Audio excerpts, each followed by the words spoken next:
तो आज का टॉपिक होने वाला है जो कि अब हम लोग रिलेशंस के बारे में पढ़ेंगे। Relationship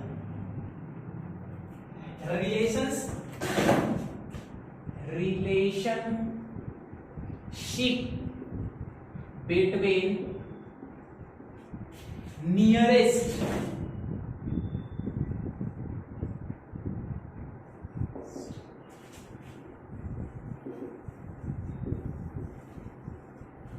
nearer distance and radius of atoms.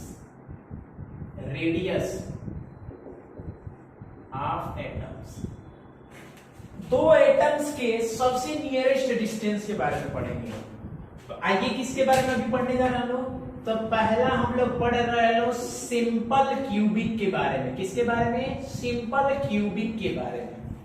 हम लोग आज के दो टॉपिक पढ़ने जा रहे हैं, दो एटम्स के बीच का नजदीक का डिस्टेंस के और एटम्स के रेडियस के बीच के रिलेशनशिप। एटम्स के रेडियस को r से रिप्रेजेंट करते हैं।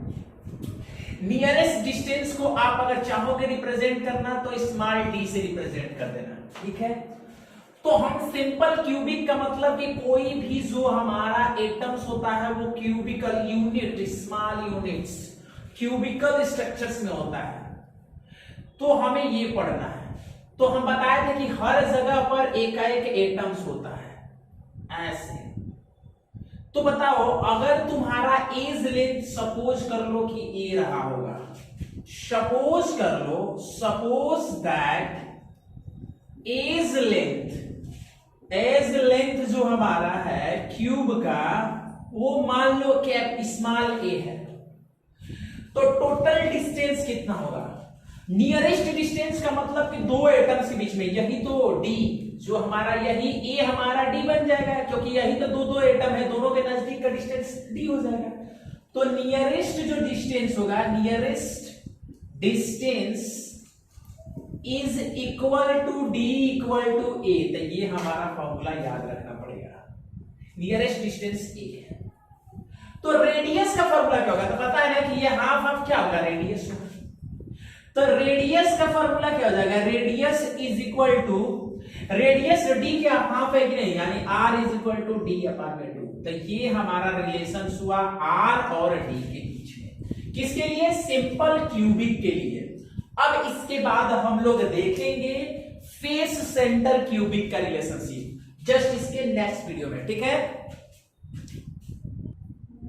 तो अब हम लोग जो सेकेंड के बारे में पढ़ने जा रहे हैं, नियरेस्ट डिस्टेंस और रेडियस का बीच का रिलेशन। किसके लिए? फेस सेंटर क्यूबिक के लिए। फेस और देखती है हमारी बात, पूछेगी कौन कर रहा था। फेस सेंटर्ड क्यूबिक, इसका हमें रिलेशंस देखना है। किसके किसके बीच में? स्मॉल d और r के बीच में, इन दोनों के बीच में।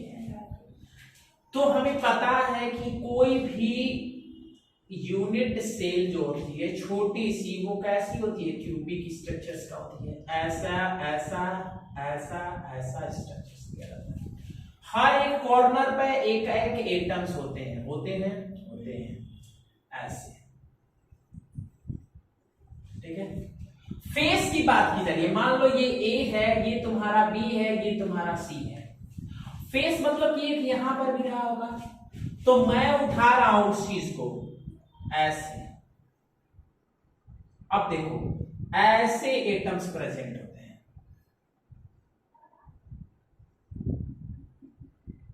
ये ए हो गया, यहां बी है, यहां सी है। तो ये बताओ कि हमारा डिस्टेंस कौन सा वाला लेंगे? ये वाला अलोंग द एफ से, क्योंकि फेस का नाम बात कर रहे हैं, तो ये वाला डिस्टेंस हमारा नियरेस्ट डिस्टेंस होगा। तो पहले हम सपोज करेंगे, suppose that edge length of cube is a small and nearest distance small d is equal to AC। ये हमारा AC बाई 2 हो जाएगा, AC का जस्ट हाफ होगा, ठीक है। तो पहले AC लेंथ निकालना पड़ेगा। तो आपने तो कंसीडर किया है कि ये A है और ये भी A है, क्योंकि क्यूबिक का हर एज लेंथ क्या होता है, सिमिलर होता है। तो तुम यहां पर जब लिखोगे in right angle triangles ACB,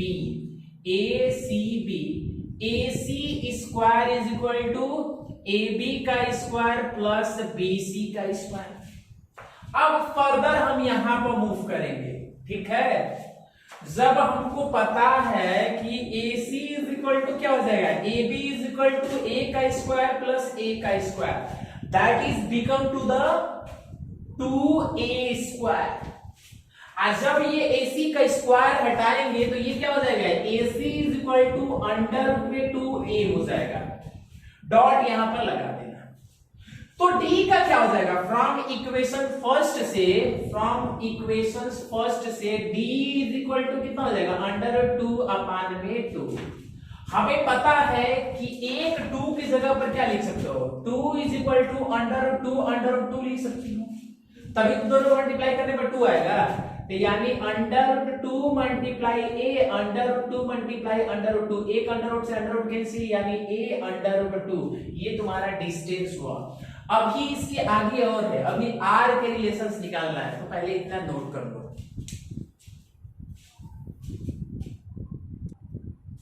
तो हमारा तो D निकल गया है F का, R का जो फॉर्मूला होता है D का हाफ होता है। तो D तो हम निकाला हूं, कितना निकाला हूं नीचे, A अंडर रूट में 2। तो यहां पर अगर हम D की वैल्यू पुट करो तो A अंडर रूट में 2 अपान में 2 is equal to A 2 under root 2। तो इस चीज को धीरे से अपने दिमाग में रख लो, किसके लिए, क्योंकि सारे न्यूमेरिकल सॉल्व करने में ये काम करने आते हैं। अब हम लोग चले गए बॉडी सेंटर्स के बारे में पढ़ने, ठीक है। इतना नोट कर लो तो बॉडी सेंटर के बारे में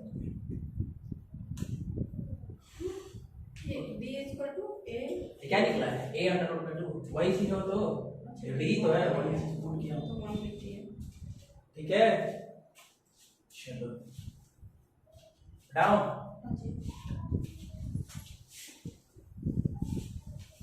मैं तो आज भी नहीं लगाई होगी, तो बहुत सही है। अब वीडियो में ही तुम्हारी बेइज्जती करेंगे। बॉडी सेंटर्ड क्यूबिक, देखो बॉडी सेंटर क्यूबिक का स्ट्रक्चर कैसा होता है, हमें पता है कि एक क्यूब होता है, ऐसे क्यूब होता है, सबको पता है, ठीक। ये क्यूब ऐसा स्ट्रक्चर्स का होता है, हर क्यूब में एक एक एटम्स प्रेजेंट होते हैं, यहाँ पर भी, यहाँ पर भी, यहाँ पर भी, यहाँ पर भी। लेकिन बीसीसी की बात की जा रही है तो ए को बीच में भी प्रेजेंट होगा। तो अगर तुम इसको ए मान लो, इसको बी मान लो, इसको सी मान लो, तो इसको तुम्हारा इस कोना से इस कोना डी मान लो। देखो मैं कहां की बात कर रहा हूं, वो कोना से लेकर ये बीच में से लेकर उस कोना पर, ये वाला कोना वो है, ये ए वाला ये है, और वो डी है, अब बीच में ये है। तो हमारा ये जो नियरेस्ट डिस्टेंस ये हो जाएगा।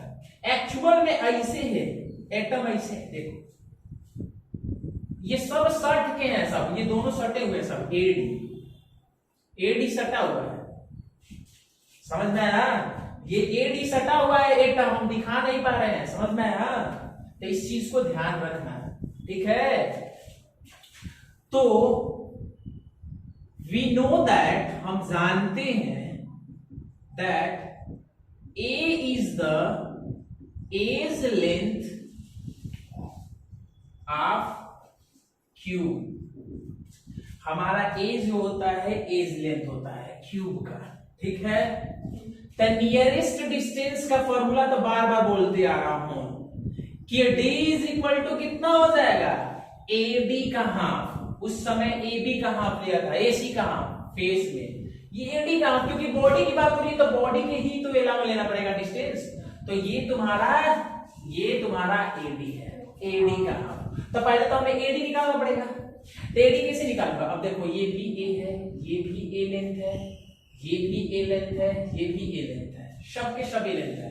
तो पहले एसी निकाल लो, उसके बाद से ये एसी निकाल लेगा, उसके बाद से एसी और एडी और ये लेंथ ले लेना। तो बहुत तामझाम इसमें करना पड़ेगा, इसी चीज के लिए मैं बताने जा रहा हूं। एक्चुअल में ये लाइन ऐसे है, ऐसे ऐसे, ठीक है, समझ में आ रहा है? ये डी है। इसी बार फिगर काट के बनाने था। हाँ तो देखो, अब तो ये फिगर 3D है ना यार, इसीलिए समझ में नहीं आता है ना, 3D फिगर है। तो ये तुम्हारा BC है, AD। अब बताओ, पहले लेंगे ट्रायंगल ABC ट्रायंगल लेंगे। तो AC का फॉर्मूला क्या होता है? AC is equal to AB square plus BC square.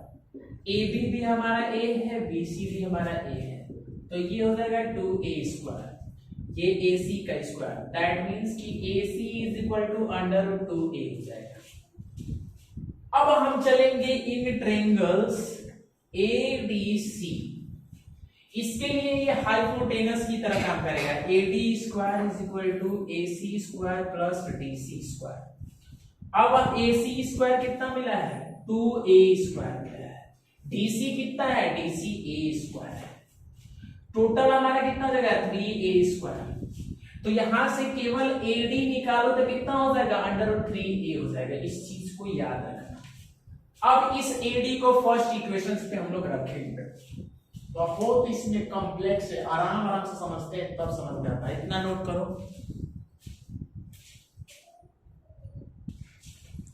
अब इतना तक हमें पता चल गया, AD की वैल्यू अंडर रूट 3A निकाल चुका हूं। तो अब इसको यूज करूंगा कहां? तो इस एवं इक्वेशंस पे, इस पे D का फॉर्मूला होता है AD अपान में 2। अभी हम AD निकाले थे कितना? Under root 3A। तो जब इस इक्वेशन पे पुट करेंगे अंडर रूट 3 अपान में 2A नहीं हो जाएगा। और रेडियस का फॉर्मूला होता है हमेशा R is equal to D upon में 2। तो जो ये D आया है इसका अगर आधा कर दो फिर से, तो अंडर रूट 3 2 मल्टीप्लाई 2A मतलब कि अंडर रूट 3 अपान में 4A। तो ये तुम्हारा रेडियस आ गया। तो ये तुम्हारा इस तरह से फेस, बॉडी और सिंपल का रिलेशन पता चल गया R और D के बीच में। या पीछे D की वैल्यू निकाला था, AD की वैल्यू यहां पर देखो, AD की वैल्यू अभी जस्ट प्रूफ करा था, फिर इस इक्वेशंस पे पुट किया तो ये मिल गया। R का फॉर्मूला होता है D का आधा, तो फिर D का आधा कर दिया। ठीक है, समझ गई? अब जो है क्वेश्चंस इस पे बेस्ड कैसे आते हैं? एक कंपाउंड है, एक compound formed by A and B element A element occupy the positions at corner of A cube and B element occupy the position at face. Write the formula of a compound. Compound का formula हमें find करना है। पहले हमें कह रहा है कि एक क्यूबिक स्ट्रक्चर्स का एक कंपाउंड फॉर्म हुआ है दो एलिमेंटों के द्वारा। क्वेश्चंस में हमारा यही बोला गया है, this is the compound which are formed by the two elements A and B। A है जो कि A है कॉर्नर पॉइंट्स पे ऑक्युपाई किया गया है। ठीक है, तो कितना एटम्स प्लेस करेगा? The total number of A atom at corner is equal to 8 multiply 1/8 नहीं हो जाएगा? नहीं, पीछे पढ़ाया था, कट गया तो 1 एटम हो गया। और B वाला है हर एक फेस पे ऑक्युपाई किया है, तब फेस कब होता है? 6 गो। एगो फेस पे एटम कितना होता है? 1/2।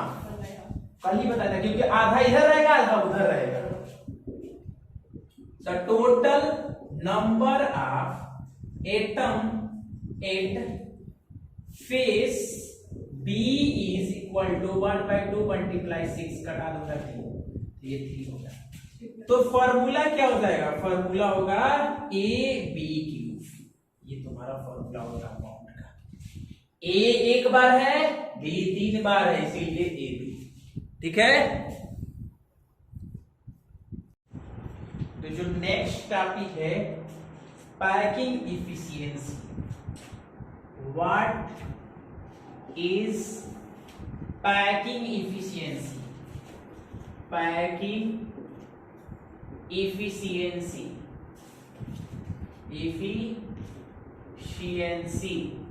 यही के बारे में पढ़ना है। छोटे छोटे पार्टिकल्स कितना स्पेस ऑक्युपाई किए हैं, the percentage of total space, the percentage of total space occupy by A particles, particle कितना स्पेस ऑक्युपाई किए हैं, percentage of space occupy by A particle is called, क्या बोलते हैं उसे, is called packing efficiency. Packing efficiency, इस चीज को याद रखना। ठीक है। अब हम पैकिंग इफिशियंसी अलग अलग निकालेंगे, फेस का निकालेंगे, सिंपल क्यूबिक का निकालेंगे। ठीक है। तो पहले हम फेस का निकालने जा रहे हैं, पैकिंग इफिशियंसी। ठीक है। फेस सेंटर्ड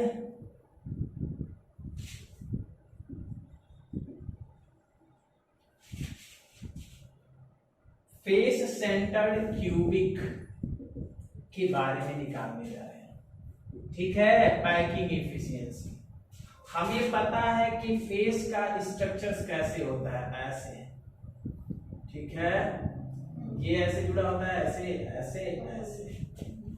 ठीक है। इसका नाम A लिख दो, इसका नाम B लिख दो, इसका नाम C लिख दो। हर एक जगह पर एक एक रहते हैं पार्टिकल्स, रहते हैं ना। तो हमने निकाला था पैकिंग इफिशियंसी। पैकिंग इफिशियंसी मतलब कि छोटे छोटे पार्टिकल कितना परसेंटेज स्पेस ऑक्युपाई किए हैं, उसी को पैकिंग इफिशियंसी बोलते हैं। फेस सेंटर क्यूबिक, मैंने सपोज कर लिया ऐसा स्ट्रक्चर है, हर कॉर्नर पे छोटे छोटे पार्टिकल है, हर फेस पे। हमने AC के अलाउंग देखा, ऐसे ये छोटे से स्ट्रक्चर को माइक्रोस्कोप से इधर देखा, तो एक पार्टिकल इस कॉर्नर पे, एक पार्टिकल और एक बीच में फेस पे होगा, वो फेस को रिप्रेजेंट कर रहा है। इधर आधा R, इधर आधा R, ये 2R। तो फिगर से हमें पता चला कि 4R के इक्वल होता है AC। पाइथागोरस थ्योरम से निकाला तो AC इज इक्वल टू, क्योंकि हम कंसीडर किए हैं क्यूब है और लेंथ A है, तो हमारा निकला A² + A² is equal to, ये तुम्हारा हो गया। अब ये दोनों को इक्वेट करते हैं, चलो ये हो गया इतना है।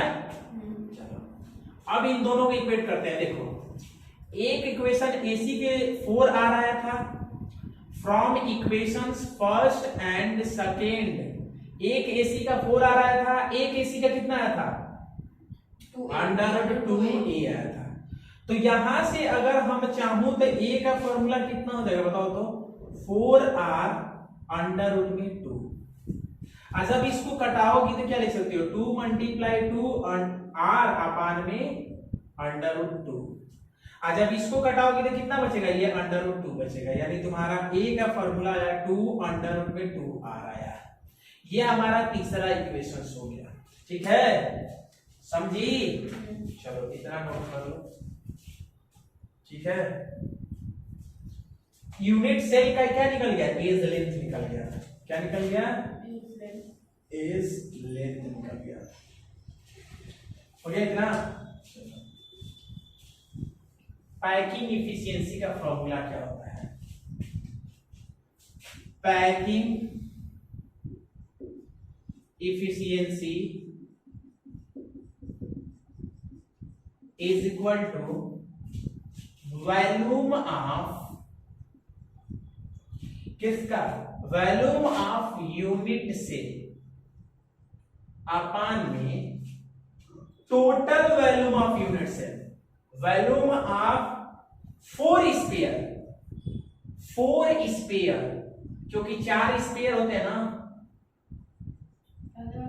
Spare of unit cell upon में volume, total volume of unit cell. ये बताओ कि यूनिट सेल का स्पेयर कितना, वॉल्यूम कितना होगा? Volume of 4 sphere unit cell. बताओ यूनिट सेल स्पेयर गोल होता है ना, तो 4 pi by 3 pi r square multiply 4 कर दो, क्योंकि 4 का चाहिए, एक स्पेयर का वैल्यू नहीं होता, तो 16/3 पाई आर क्यूब हो जाएगा, क्यूब हुआ है। ठीक है। हाँ जी। और हमको पता है कि टोटल कितना निकलेगा, टोटल निकालने के लिए कितना करना पड़ेगा? Total volume of sphere is equal to a cube. A की वैल्यू कितना है थी? 2, कितना थी? √2 आर का क्यूब। कितना हो जाएगा? कितना होगा बताओ? 16√2 आर क्यूब हो जाएगा। इस इक्वेशन पे रख दो, मल्टीप्लाई यहाँ 100 होता है, तो रखूंगा तो कितना हो जाएगा? ऊपर 16/3 पाई आर क्यूब है, नीचे 16√2 आर क्यूब है, मल्टीप्लाई 100। ये देखो 16 से 16 कैंसिल, आर क्यूब से आर क्यूब कैंसिल, हमारा बचा पाई/3 मल्टीप्लाई 100, मतलब कि 3.14/3 मल्टीप्लाई 100। और जब इसको सॉल्व करते हैं, कटाते हैं सब हो, तो ये आ जाता है 74%। यही तुम्हारा पूरा हुआ। मैंने क्या बोला? पैकिंग एफिशिएंसी का फॉर्मूला था वॉल्यूम ऑफ 4 स्पेयर। फेस के अंदर 4 स्पेयर होता है ना, 4 छोटे-छोटे एटम्स स्पेयर शेप का होते हैं, हमारी कोलिजन थ्योरी बताती है, और total volume of the unit से। तो 4 स्पेयर, एक स्पेयर का वॉल्यूम कितना था? 4/3 पाई आर क्यूब होता है, तो उससे 4 से मल्टीप्लाई कर दोगे तो 4 स्पेयर का वॉल्यूम निकल गया। और टोटल के लिए एक, अगर तुम्हारा यूनिट सेल का ए लेंथ है, मतलब ए लिया है, तो उसका क्यूब कर दोगे तो वॉल्यूम नहीं निकलेगा। वो दोनों अपान में कर दिया, अपान में 100, ये कटा दिया, तो हमारा 74% आ गया। ठीक है।